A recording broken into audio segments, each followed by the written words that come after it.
Pinapaalala ko po at gusto ko malaman at makuha ang firm commitment ng CHED when it comes to the Section 9 ng Solo Parent Welfare Act, RA 118611. It reads as follows, Section 9, Educational Benefits. The DepEd, CHED, and TEFTA shall provide scholarship programs for solo parents and a full school scholarship for one child of a solo parent in institutions of basic, higher, and technical vocational and skills education, provided that the said solo parent or child of a solo parent has all the qualifications set for the scholarship program of the DepEd, CHED, or TESTA.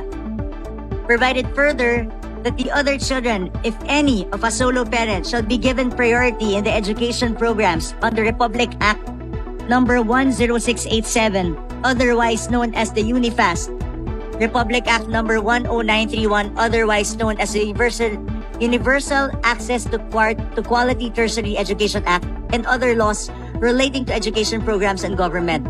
Non-formal education programs appropriate for solo parents and their children may likewise be provided.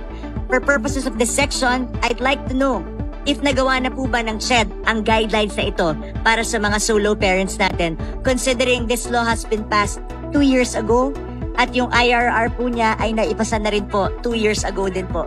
Gusto ko pong malaman kung ito po ba ay pinapatupad na po ng CHED.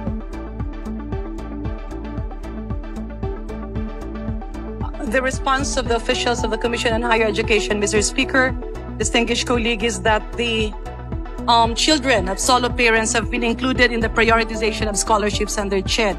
However, in the selection of UWACTE and TEST grantees, UNIFAST shall, pursuant to Republic Act 8972, prioritize students who are solo parents, children of solo parents.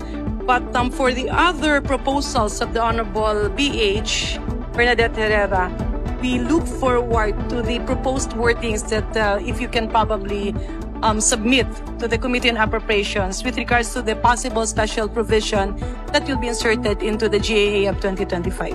Thank you very much, Mr. Speaker, Madam Sponsor. To put on record, this is pursuant to RA 11861. So, it's just a matter of putting it inside kasi batas naman na to that has to be followed.